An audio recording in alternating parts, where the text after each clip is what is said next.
Touro University. As Maureen said, we are very thankful, we're very grateful to the leadership of this great institution for having us really right in the center of the world here in Times Square. So welcome to everybody.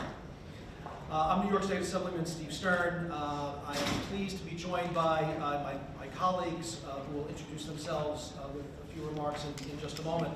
Before we get started, we're going to go through a couple of housekeeping items. Before I start to list those there, I'm going to ask everybody to please rise and join us in the Pledge of Allegiance led by Senator Martinez. Pledge allegiance to the flag of the United States of America and to the republic for which it stands, one nation, under God, indivisible, with liberty and justice for all. Thank you.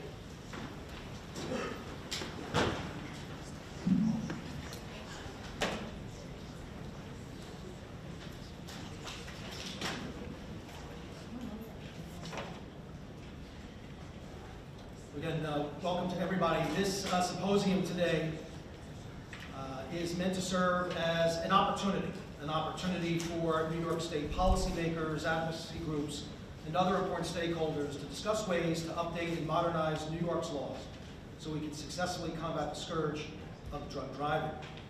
We've invited a number of guests today who will be providing remarks, both in person and virtually. And we're eager to hear all of your thoughts on this important topic. But first, please be sure to state your name for the record prior to speaking. Each speaker will have 10 minutes to speak. And after the 10 minutes expire, it will be panelists' turn to then ask questions of the speakers. To everybody here with us today, please mute your cell phones during the entirety of the presentations. For those who could not appear today, we're accepting written comments that will be distributed to legislators. Several organizations have already submitted comments and memos of support, and we thank everybody for that participation. A reminder to senators and members of the Assembly, in order to facilitate the flow of information, all legislators will have 3 minutes to ask questions of each witness. Thank you in advance for your consideration.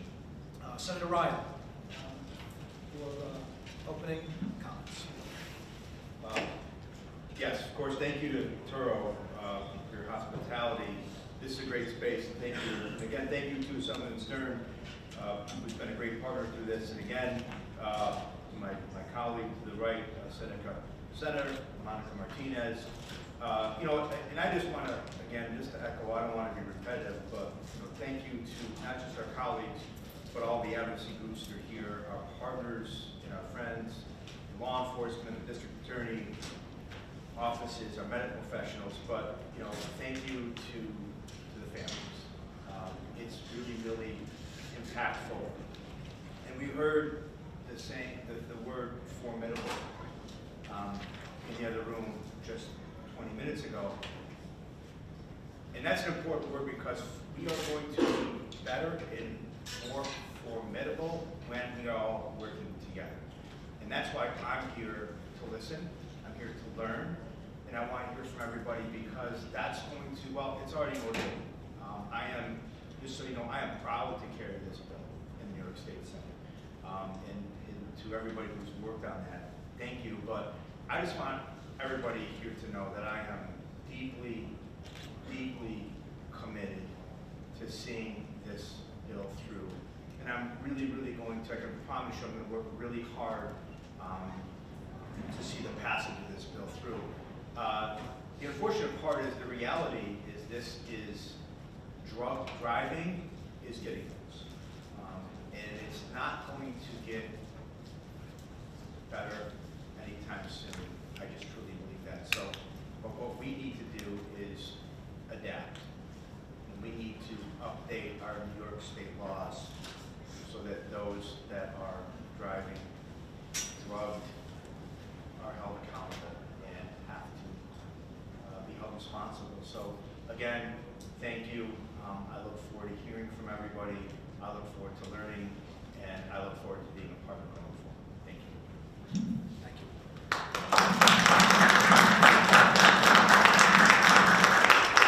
And I do have a statement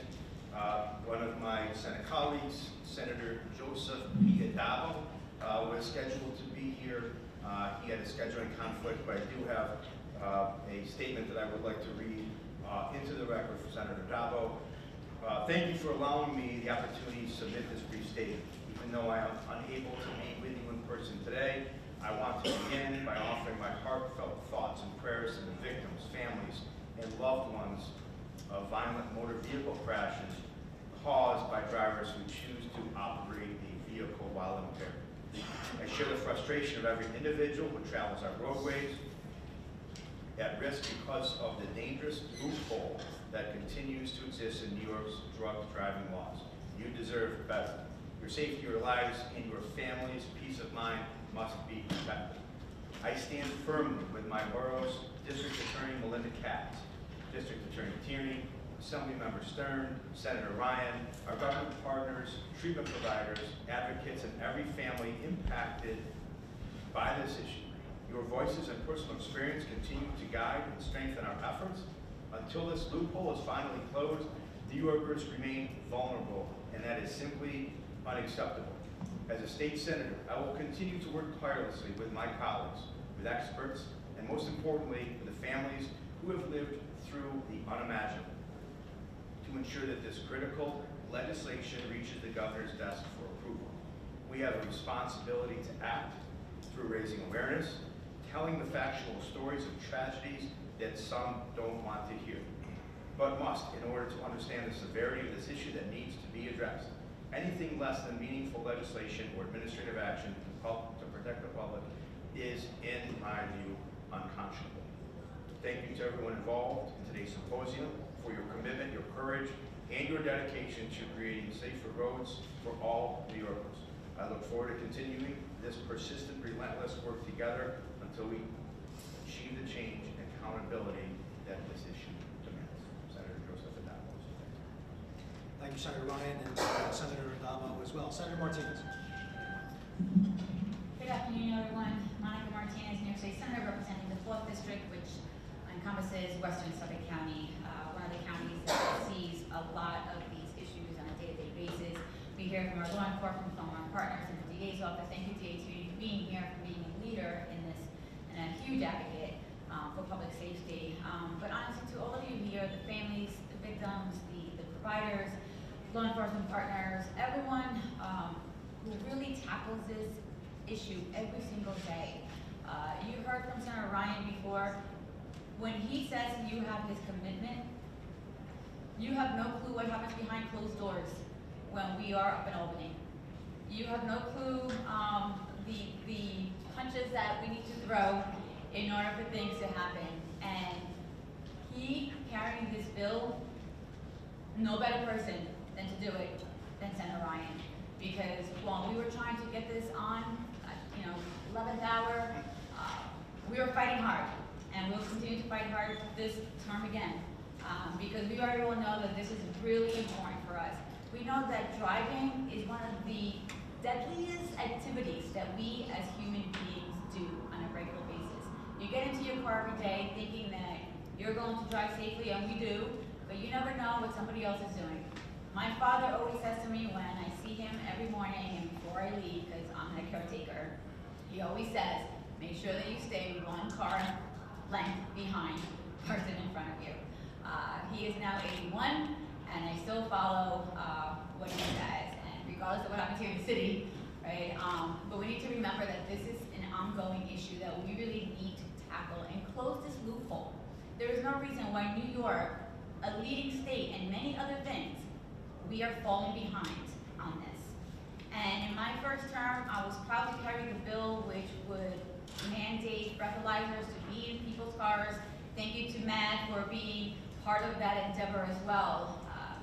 But we need to do more, not just for the families, to honor them, but we need to stop losing our loved ones. I've lost people close to me because of this. So this is very personal for me, and I stand with you. And please know that you also have my full commitment. Thank you.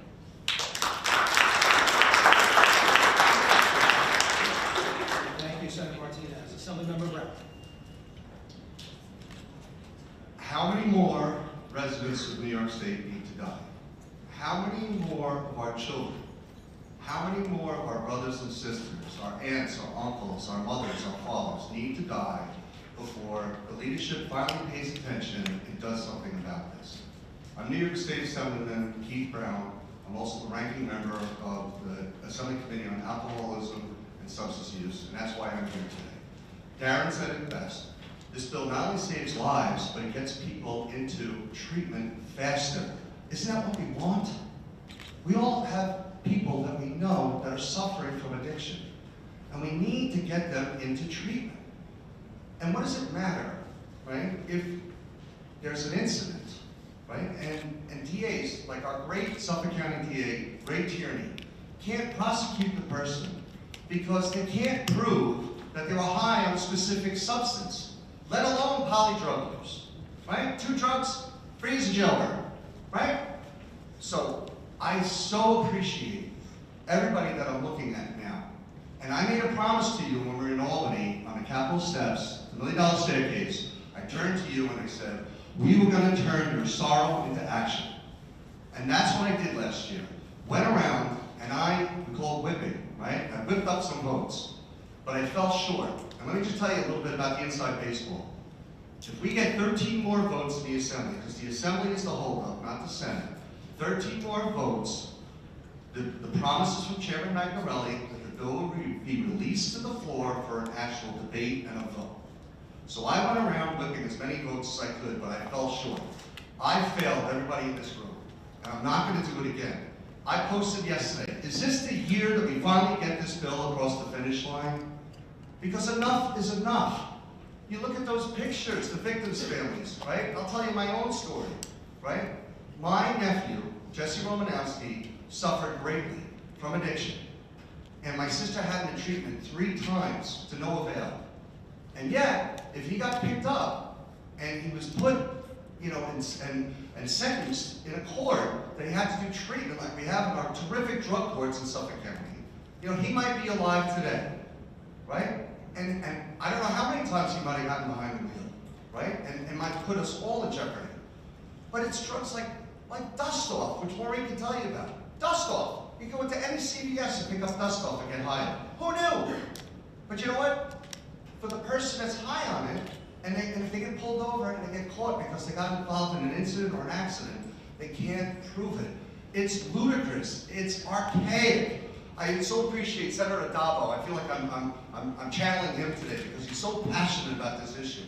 And I'm sorry he can't be here, but maybe I can impart some of his knowledge and some of his, energy to get this bill across. Newsday's been running article after article about the dangerous roads, right? What difference does it make, right? This is going to make our roads safer. It's not about issuing more tickets. We're telegraphing the wrong message. The message is, don't drive high. Period. We have it for voting. You're not allowed to have alcohol, consume alcohol, and operate a boat. Why is it different for a motor vehicle on the road? It's insane. And forget about our truckers, right? So, I just wanted to mention the general rule is we need a general rule of impairment. Forget the list, right? And we also need the swab test. We couldn't get the Magnarelli bill through, so I introduced the swab test bill, right? Which takes that portion out, because I figured if we could get the swab test done, at least we're halfway there. So, and by the way, for anyone who doesn't know this, this is really important for the news people out here, right? The swab tests work. It started in Michigan, it's been spreading around the country, it meets the FRI test, right, for the evidentiary standard, so it can be proven, right, so it shows recent marijuana use and other drug use within the last 24 hours. I want to thank somebody who's not here, or at least I don't think she's here. If she is, I don't see her.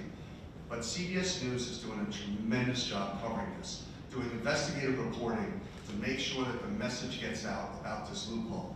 So Masa Saidi, thank you so much for being a champion of this issue. So again, the call to action is 13 more votes, right, to stop the holdup from this bill in committee, get it out of transportation, let's get it to the floor, let's debate it, let's pass it. Enough is enough. Thank you, and God bless all of you.